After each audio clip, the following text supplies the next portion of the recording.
안녕하세요. 임혜자의 좋은 법, 좋은 정책, 야단법석 인사드립니다. 정치는 여야 대결로 뜨겁고 사회는 이념 논쟁으로 뜨겁고 지구는 역대급 폭염으로 뜨겁습니다. 올여름 얼마나 더운지 강원도 고랭지 배추까지 무더위에 녹아내리고 있습니다. 평균 해발고도 900m를 넘는 고원도시 태백 주민들은 평생 안 틀어봤던 에어컨을 틀었다고 합니다. 기후위기의 심각성 그리고 급격하게 증가하는 전기 소비에 대비해 정부도 국회도 대안 마련에 분주한데요. 오늘 임혜자의 야단법석에서는 에너지안보 관련법을 살펴보겠습니다. 황 변호사님 나오셨습니다. 안녕하세요. 안녕하십니까. 오늘 무척 덥죠? 예, 날씨가 많이 덥습니다. 네. 무더위 어떻게 잘 이겨내고 계세요? 일단 저희 동네가 참 덥기로 유명하고요. 네. 그래도 날씨가 맨날 더워진다고 하는데 국회의 뜨거운 논쟁을 보다 보면은 밖은 좀 시원하다 이런 생각을 좀 하고 있습니다. 네. 요즘 이런 말 들어보셨어요? 오늘이 남은 생에 가장 시원한 날이라고 하더라고요. 아마 지구가 네. 더 용광로처럼 펄펄 끓어오른다는 예측이 있는데 어떻게 보세요? 그렇게까지 뜨거워질 것 같지는 않고요. 아, 그래요? 예, 저희가 좀 좋은 법을 잘 만들어서 네. 예, 좀 시원한 지구를 만들 수 있도록 많은 기여를 할 수 있으면 좋겠습니다. 너무 좋은 희망적인 메시지입니다. 그럼 오늘 황 변호사님 모시고 오늘 함께 살펴볼 법안은 발주법인데요. 발전소 주변 지역 지원에 관한 법률입니다. 국회에서는 주로 줄여서 발주법이라고 하는데요. 법안 명칭만 보면 발주법 하니까 물건 주문하는 법이냐 또 발주, 달리기 시작하는 법이냐 그렇게 재밌게 생각할 수도 있는 법안인데요. 구체적으로 어떤 법안인지 우리 황 변호사님께서 친절하게 설명 좀 해주세요. 간단하게 말씀드리면은 그 일정 규모 이상의 발전소에서 발전하게 되면은 그 발전소 주변에 있는 지역 주민들에게 지원하는 법률이다 생각하시면 되고요.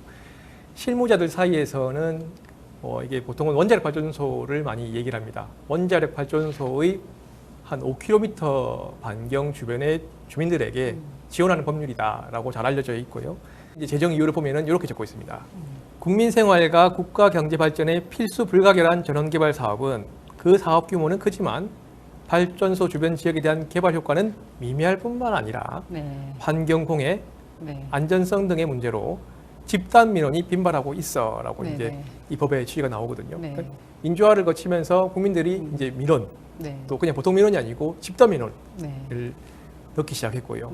그러다 보니까 단순히 그냥 국가 우선 공익이다라고 하는 걸로는 이제 좀 발전소 사업을 하는 게 한계가 봉착하게 되고 그래서 만들어진 법률이 이제 발주법이다라고 이해하시면 되겠습니다.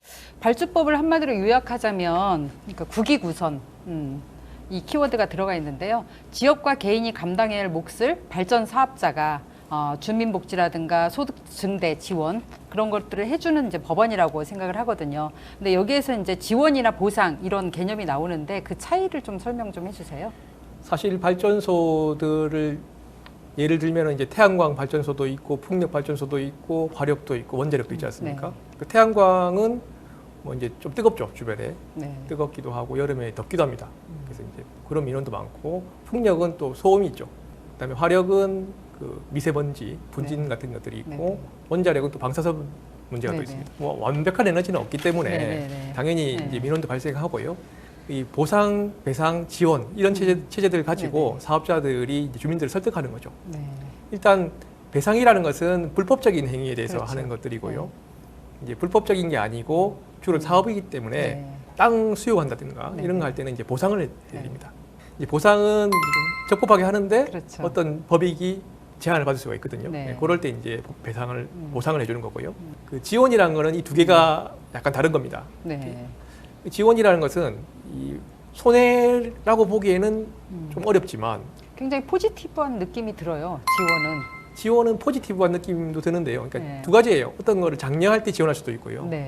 어떤 거를 좀 보상해주는 느낌에서 해주는 것도 있어요. 그럼 발주법 역사를 한번 살펴보고 싶은데요. 89년에 제정이 됐고 95년부터 올해까지 올해 1월까지 총 17차례 개정이 됐더라고요. 일부 개정된 것도 있고 탑법 개정도 있었는데 그 개정한 골자 좀 말씀해 주세요. 큰 틀은 한 네. 3가지 정도로 볼 수 네. 있습니다. 네, 네. 첫 번째는 이제 지원 금액을 늘리는 방안이죠. 재원을 확대하는 방안입니다. 네. 재원을 축소한 적은 거의 없어요. 네. 재원을 늘리는 방안이 네. 있었고요. 두 번째는 이 재원을 사용하는 방식, 그러니까 지원 방식에 대해서 또 확대하는 방안으로 계속 추진돼 왔고요. 세 번째가 이제 그 거리에 네. 대해서 많은 논의가 있어 왔고요. 오늘 얘기할 내용도 하나가 바로 거리에 관한 거리. 얘기가 네. 있고 첫 번째 또 재원에 관한 얘기가 있습니다. 그래서 17가지 중에서 다는 살펴볼 수가 없고요. 네, 네. 1995년도에 있었던 걸 살펴보면은요. 당시에는 이제 이 전력을 판매하는 곳이 한국전력밖에 없었거든요. 네. 95년도에 네. 이 0.8%로 하는 개정을 했었고요. 네. 그다음에 지원 사업 반응이 한 몇 년 동안 해보니까 반응이 좋았어요. 아, 네. 그래서 그 기존에는 소득증대 사업, 공공시설 사업 또는 유경 사업으로 제한돼 있었는데 그거를 전기요금 보조 사업 네. 그리고 또 주민복지 사업, 특별 네. 지원 사업, 또 기업 유치 지원 사업 등으로 네. 해서 다양하게 시켰고요. 네. 이 97년도에는 방사선 폐기물도 좀 이쪽으로 같이 끌고 왔고요. 네.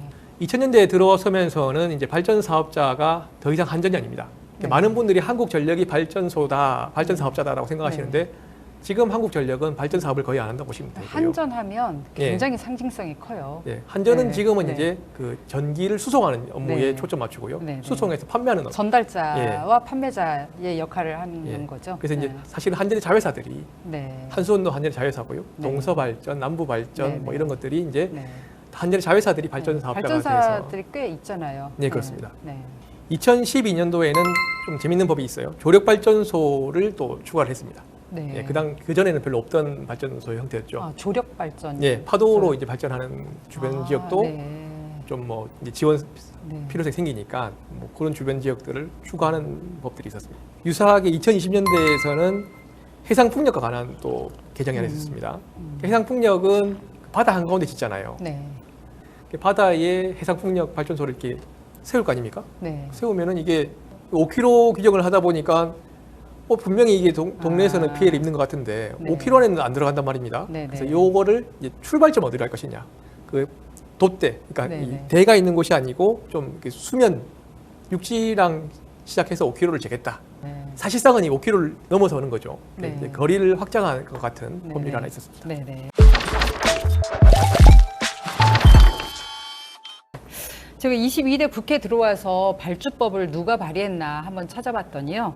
여야 국회의원 두 분이 아주 나란히 내셨더라고요. 먼저 여당 국민의힘에서는 김태호 의원님께서 제1호 법안으로 발의를 하셨어요. 뭐 김태우 의원께서 이제 지역 그 선거하실 때 이제 공약이기도 했고요. 네네. 양산 지역이라는 곳이 굉장히 특수합니다. 사실은 양산은 좀 억울한 게 그 고리 발전소도 그러니까요. 양산이었고요, 기장은. 네. 그 세울 발전소도 네네. 예전에 양산이었거든요. 네. 근데 이제 당연히 원자력 발전소 근처에 있고 네. 지원을 받던 것이었는데 반은 부산으로 떨어져 나가고 반은 네. 울산으로 떨어져 나갔어요. 네. 그러다 보니까 양산하고 고리 발전소 또는 세울 발전소하고 거리가 한 11km밖에 안 됩니다. 네.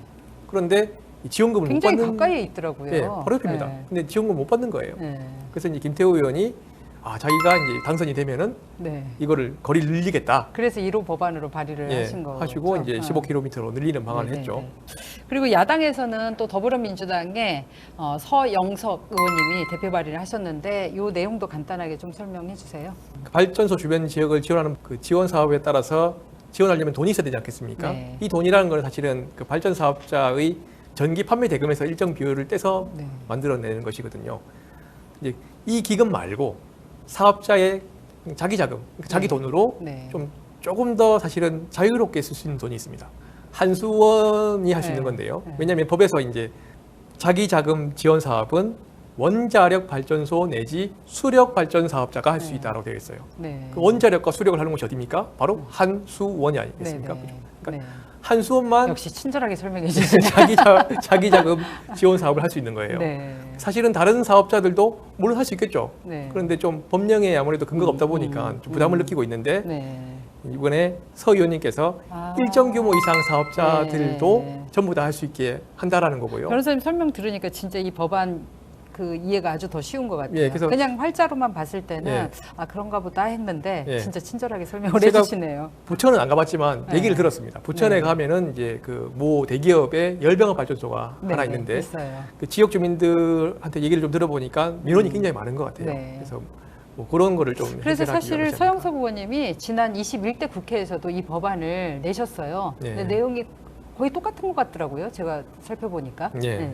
그러니까 통과가 지난 국회에서 안 됐고 다시 이제 발의를 또 하신 거죠. 예, 그렇습니다. 발전소 주변 지역 그 범위를 현행 반경 5km 이내 지역에서 지금 3배나 확대를 했잖아요. 15km로 확대해서 주민들의 이제 직간접 피해에 대해서 지원받을 수 있는 법적 근거를 마련하는 내용이 이제 김태우 의원 법안 내용이잖아요. 이 거리가 어떤 기준으로 정해졌는지 저는 그게 좀 궁금하더라고요. 예. 왜 5km고 왜 3배를 확대해서 15km로 확대를 하는 건지. 네, 참 날카로운 질문이십니다. 그래요? 예. 과학적 근거는 없습니다. 네. 예, 물론 이제 5km 내라고 하면은 충분히 이제 웬만하면 커버가 되는 거리였죠. 네.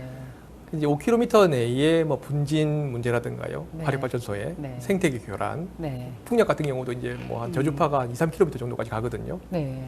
농작물 피해라든가 이런 것들이 있는데 뭐 과학적 근거를 대라라고 하면은 과연 될 수 있는 분이 있을까라는 생각이 들고요. 네. 사실 이 5km를 이해하기 위해서는요, 다시 1989년도로 돌아가 봐야 됩니다. 그 당시에 집단 민원이 일어나는 곳이 5km 이내였던 것입니다. 아, 네, 기사 본 것 같아요. 네, 왜냐하면은 그 당시에는 이제 뭐 네. 지역 주민들이 한 네. 5km 정도 안에 네. 있어야지 주민들 반발이 굉장히 셌죠 그때. 예, 가서 네. 이제 공사하는 데 가서 네. 먼지가 많이 난다. 네. 뭐 이런 얘기도 할 수 있으니까 5km 내에 민원만 해결하면은 사업자들한테 큰 문제가 없었던 것 같아요. 이제 지금은 좀 도로도 잘 닦여 있고요. 네. 예전에는 발전소 주변에는 도로가 네, 네. 잘 안 되어 있었거든요. 네. 도로도 잘 닦여 있고 또 SNS, 네. 뉴스 뭐 이런 것들이 주민들의 발전하다 민도도 보니까 이제 또 뛰어나고. 예, 이 거리가 좀 멀어도 네. 이 우리 국민들이 네. 민원을 넣기 시작하는 겁니다. 그렇죠. 예, 그래서 한 15km까지는 이제 해결을 좀 해줘야지 네. 아, 민원 없이 사업을 할 수 있는구나. 네. 그래서 같은 발주법인데 지금 김태우 의원님 법안, 그다음에 서영석 의원님 법안 두 개가 있는데 그 두 개의 법안을 좀 비교해서 특징이나 장단점 설명 좀 해주세요. 뭐 서영석 의원님 안부터 한번 살펴보면요. 전 세계적인 추세도 그렇고요. 네. 국내 추세도 그렇고 화력 발전소를 줄여야 한다라는 것에 생각해 보면은 화력 발전 사업자가 주민 지원을 할 수 있게 한다. 네. 자기 자본으로, 자기 자금으로 할 수 있게 한다. 사업자 지원 사업을 하게 한다라는 것은 조금 바람직하지 않다라고도 생각할 수 있어요. 그렇지만 이미 지어진 발전소거든요. 네. 석탄 발전소는 지금 점차 없어지는 네. 추세고요. 그래서 민원 해결 측면에서 보면은 있어야 되는 법률이다라는 네. 생각이 들고요. 뭐 김태우 의원안은 사실은 교과서라든가 논문에서는 많은 비판이 있습니다. 이게 거리를 늘리는 법안은 이게 약간 네. 포퓰리즘이다. 에너지법에서 논문들에서 보면은 이 거리를 늘리는 것은 시온법의 의미를 퇴색하게 네. 시킨다. 뭐 이런 네. 비판들이 많아요. 그래서 사실은 네. 이론을 하시는 분들 사이에서는 이 거리를 늘리는 방안에 대해서 찬성하시는 분이 사실 별로 없습니다. 그냥 주민들의 마치 떼법 같은 그런 그렇죠. 느낌으로 받아들이겠네요. 왜냐하면 5km 안에 있는 분보다는 15km 안에 있는 분들이 더 많잖아요. 네. 예, 그러니까 훨씬 많죠. 점점 늘어나겠죠 거리가. 네, 네. 그러다 보면은 이 지원이라는 게 점차 넓어져가지고 네. 될 수 있으니까 사실은 이게 선택과 집중을 하는 게 맞다라는 네. 게 이제 이론적으로는 그렇게 알려져 네. 있죠. 제가 근데 양산 사시지 않으세요? 예, 그러니까 제가 이제 실무적인 입장에서 좀 말씀을 드리면요. 네. 이게 그 지원 사업이 이제 한 지자체하고 네. 오랫동안 연결이 되면은 네. 이게 좀 문제가 많이 발생합니다. 네. 예, 그 지역 주민하고 사업자하고 네. 이렇게 좀 유착 관계도 생기게 되고 네. 사회적 강자분들 있지 않습니까? 이장분들이 와서 이제 술도 네. 얻어먹고 네. 이렇게 행사도 큰 거 좀 해달라고 네. 하고 하다 보면은 처음에 법률에서 생각했던 그 지원 사업의 취지와는 좀 다른 방식으로 흘러가는 경우가 많습니다. 네. 그런데 15km로 확장을 하게 되면요, 네. 이 이장님 세력들이 좀 섞이게 됩니다. 네. 기장군의 이장님들하고 네, 네. 양산시의 이장님들하고는 좀 네. 다르잖아요, 그죠? 네, 네. 다르다 보니까 아무래도 서로 견제도 하고 네. 예, 하다 보면은 좀 좋은 효과도 나지 않을까. 건강한 또 관계가 형성이 될 수도 있겠네요. 네, 그래서 이제 저는 지금은 한번 좀 확장을 해서 다양한 분들이 들어와서 좀 네. 정상화시킬 필요가 있는 시기다라고 네. 생각해서 뭐 그렇게 한번 좀 시작해 보겠습니다. 네네. 재밌는 분석이네요.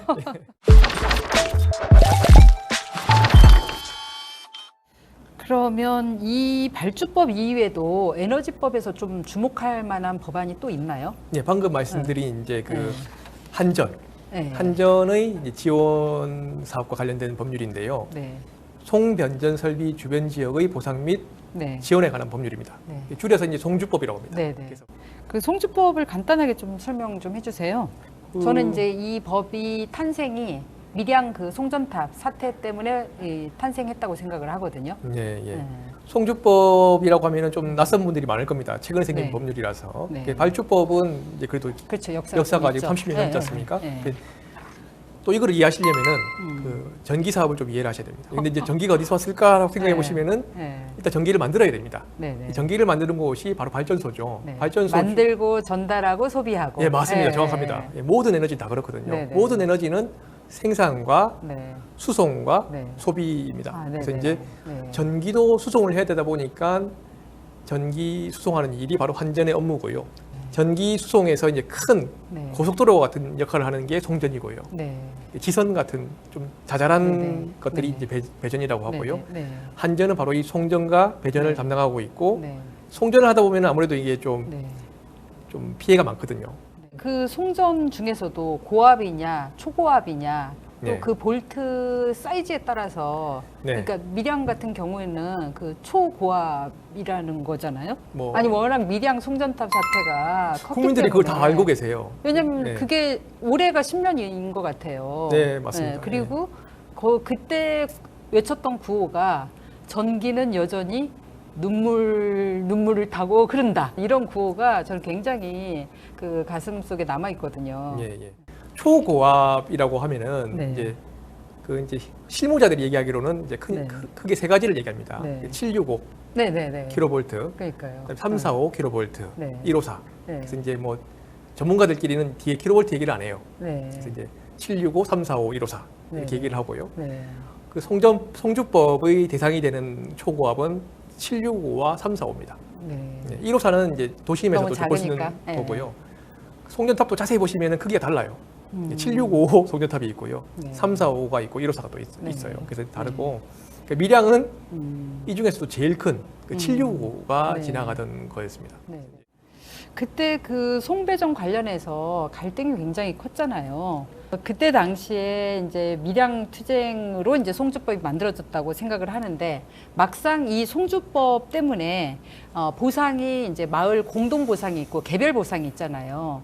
그게 동시에 이루어지다 보니까 오히려 다층적으로 보상을 하면서 다층적으로 갈등이 생겼다. 오히려 송주법이 마을 공동체를 무너뜨리는 흉기가 됐다. 하면서 그런 갈등이 굉장히 컸고 지금까지도 그걸 가장 가슴 아파하는 것 같아요. 예, 사실 그 밀양 사태는 2008년도부터 좀 본격화되었고요. 예, 중간에 2012년도였나요? 그 분신 사건도 네네. 있어서 돌아가신 한 두 분 정도는 돌아가셨던 예, 것 계셨고. 같아요. 네. 2014년 6월에 이제 끝이 났어요. 이 지원 사업을 하다 보면은 진심으로 이렇게 지역 주민들을 위해서 이렇게 정말 그 피해 보는 분들을 네. 찾아서 해결하려고 하는 그 실무자들도 계시지만 네. 대부분 그래요. 아, 네네. 그런데 이제 좀 우리가 유능하다라고 음. 하시는 분들은 그렇게 해결하기보다는 그 지역의 여론을 조성할 수 있는 분들, 네. 이장님들 네. 또는 뭐 정치 쪽에 가까우신 네, 분들 네. 이런 분들을 찾아서 네. 집중적으로 이제 포섭을 합니다. 네. 그러면서 편가르기도 하게 되죠. 네. 좀 안 좋은 관행들이 네. 정착되어 있고요. 그 관행들을 좀 막는 방법이 연구되어야 한다라는 생각을 저는 늘 하고 있습니다. 네, 발주법, 송주법 그 기준에 다 해당되는 주민들이 또 있더라고요. 어느 한쪽만 해당되는 게 아니라 양쪽 다 해당되는 주민들이 있는데 네. 그러다 보니까 차등 지원금 지급 때문에 굉장히 시끄러웠던 적이 있었던 것 같은데 그 문제 어떻게 깨끗하게 해결됐나요? 뭐 해결이 깨끗하게 됐냐라고 물으시면은 뭐 깨끗하게 해결되질 않았고요. 네. 좀 적당히 해결이 되었는데요. 발전소 주변에서 이제 5km 반경 내에 지원하지 않습니까? 네. 근데 아까 발전소에서 전기를 만들면은 네. 송전을 해야 되잖아요. 네. 그러면 이 발전소 주변 지역 내에서 송전을 하는 이 지역이 네. 생기지 않겠습니까? 네. 그 발전소 주변 지역에 사시면서 송전탑을 봐야 되는 그렇죠. 이런 분들은 어떻게 해야 될까요? 사실은 이중적인 지원을 해주는 게 맞겠죠, 그죠? 그렇죠. 그런데 2016년 전까지는 네. 이 송주법을 새로 만들면서 네. 기존의 발주법에 적용을 받던 분들한테는 송주법을 적용하지 않는다. 그분들은 제외하고. 네, 제외한다라고 되었었어요. 아. 그래서 사실은 이게 또 네. 저희 옆에 이제 울주군의 문제였는데요. 네. 한 2년 동안은 조용했습니다. 네. 2년 동안은 주민들이 몰랐어요. 네. 그런데 어느 날 발전소 옆에 송전탑 옆에 사시던 분들이 네. 발전소 옆이 아닌 송전탑 옆에 사시는 분들을 만났습니다. 막걸리를 한 잔 드시면서 얘기를 하는 거죠. 네. 야, 참 그 지원 사업이 좋다. 우리 한 달에 28,000원 지원 받는다라고 이제 송주법 지역 주민이 말씀하신 거예요. 법의 혜택을 이제 받은 받고 얘기를. 있다는데 네. 발주법 주변 지역은 지원금이 7,500원인 거예요. 그 네. 액수가 차이가 좀 차이가 났었던 겁니다. 났구나. 근데 이분도 송주법 네. 주변 지역에 들어와 있는데 네. 발주법 지역 내에 있다 보니까 한 2만 원 정도 덜 지원을 받는 거죠. 네. 억울하지 않겠습니까? 그렇죠. 이게 2년이니까 한 50만 원쯤 내는 거죠. 네. 별거 아닌 것 같은데 이게 별거죠. 대한민국 사람들이 이게 배고픈 걸 참아도 배 아픈 거 못 참아. 못 참는다. 네. 그렇게 되기 때문에 네. 그게 불공정이거든요. 그래서 이제 누가 들어도 이상하니까 네. 당시에 이제 이 법률을 바로 개정을 해서 송주법 지역에서 이제 발주법을 빼던 거를 안 빼도록 네, 하는 네. 개정이 한 번 있었습니다. 네네. 참 그 개정을 잘했네요. 예. 네네. 말씀 잘 들었고요. 이번에는 다른 좀 현안 하나 살펴보려고 그러는데요. 지난 5월에 그 전력 수급 기본 계획 실무안 발표됐잖아요. 11차. 그 내용이 이제 원전을 최대 3기까지, 그다음에 SMR 소형 모듈 원자로 이거 한 기를 새로 만드는 그런 내용인데요. 그 기본 계획하고 발주법은 혹시 관계가 있나요? 이번에 11차 실무안을 보면은 대형 발전소가 3기, 네. 그리고 이제 소형 원자로 그러니까 한 기. SMR이 1기가 들어선다라고 되어 있고요. 그래서 뭐 기존의 발전소 부지에 들어서는 거기 때문에 네. 발전량이 늘어나서 발주법상 재원이 늘어난다. 네. 그 정도의 차이가 있을 수 있고요. 물론 SMR 같은 경우는 꼭 기존의 원전 부지가 아니고 네. 뭐 지금 대구라든가 네. 이렇게 내륙 지방에도 들어설 수 있으니까 그렇게 되면은 기존에 없던 발전소 주변 지역이 생기게 된다라는 네. 게 있고요. 이 발표되고 난 다음에 환경단체들이 엄청나게 반대를 했잖아요. 네. 그러니까 주로 이제 환경과 안전을 위해서는 절대 안 된다. 그러면서 전면 백지화 아니면 재검토 이런 촉구하는 기자회견을 봤었는데 정부나 한전 입장 그리고 전문가들 분위기는 어떤지. 정부랑 한전은 그냥 뭐 가는 좋다고 본인들이 만든 법안, 네네네. 그러니까 만든 네. 실무안이니까 네. 좋다고 네네네. 하고요. 이제 뭐 원자력 전문가들은 사실은 뭐 그 친원전 정책이 안 보인다. 네, 오히려. 안 보인다. 그냥 이거는 탈원전만 겨우 면했다라고 네네. 평가하시는 분들이 많고요. 네. 저는 이제 에너지 전체를 골고루 보니까요. 네. 원전도 증가가 돼야 되고 신재생 비중도 대폭 확장이 되어야 되거든요. 그런데 이제 계속 이 현실과 타협을 하다 보니까 비용 네. 문제, 네. 전기 요금 문제 이런 것들을 네. 정상화시키지 않고 전기 요금도 정상화시키지 않으면서 탈탄소는 또 해야 되고 네. 이런 꼭먹갈먹하는 제도는 없거든요. 그러니까 뭔가 하나는 포기를 하면서 우리가 희생을 해야 되는데 네. 뭐 좀 정치적 결단이 필요하지 않은가 그런 네. 생각을 합니다. 네. 그 발전소 주변 지역 지원법 지금 저희가 살펴본 이 법안이 에너지 안보에 기여도 하고 또 그 전 국민이 찬성하는 법이 되려면 사실은 정부나 관련 기관이 역할이 좀 필요할 것 같은데요. 어떤 역할을 해야 되나요? 일단 그 전체적인 17차례 개정들하고 주요 개정들을 살펴보면은 쉽게 말씀드리면은 사업자의 재량을 확장시키는 쪽으로 가고 있다라는 네. 겁니다. 네. 사실은 사업만 생각한다면은 발전소를 정말 짓기만 하는 것을 생각한다면은 사실은 당연한 거예요. 네. 그런데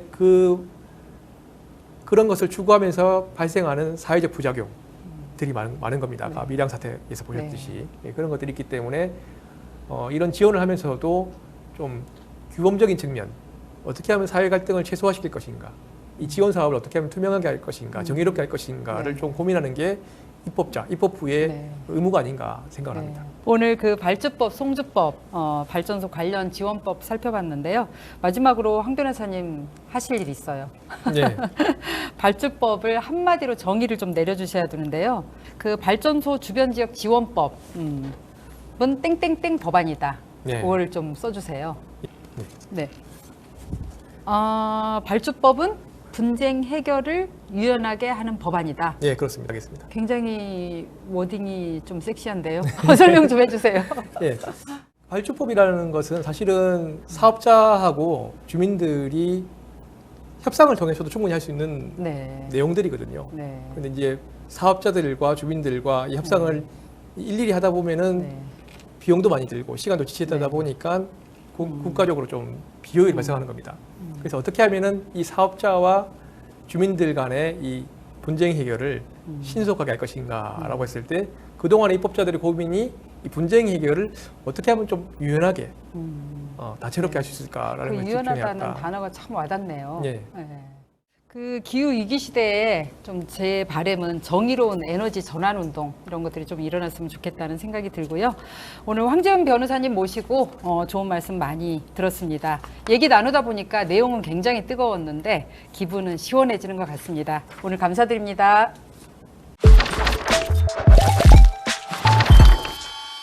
전기는 여전히 눈물을 타고 흐릅니다.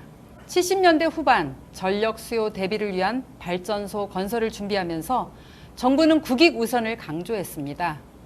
국가의 이익이 커져야 지역이 잘 되고 개인이 잘 된다면서 국민의 인내와 희생을 강조했습니다. 40여 년이 지난 지금 윤석열 대통령을 비롯한 정치인 모두 한결같이 국익을 앞세우고 있습니다. 그런데 누구를 위한 국익입니까? 국익에 과연 국민은 있는 겁니까? 국익을 위한답시고 역사를 팔아넘기고 국익을 운운하면서 진실과 사건을 손바닥 뒤집듯 바꿔버립니다. 국민이 빠진 국익은 안고 없는 찐빵입니다. 가짜 국익입니다. 더 이상 국민을 들러리로 세우지 마십시오. 국민이 맨 먼저입니다. 국민을 위한 법안, 국민을 위한 정책이 진짜 국익입니다. 뉴스토마토 임혜자의 야단 법석이 오늘도 좋은 법을 위하여 여러분과 함께 야단 법석을 펼쳤습니다. 함께해 주셔서 감사합니다.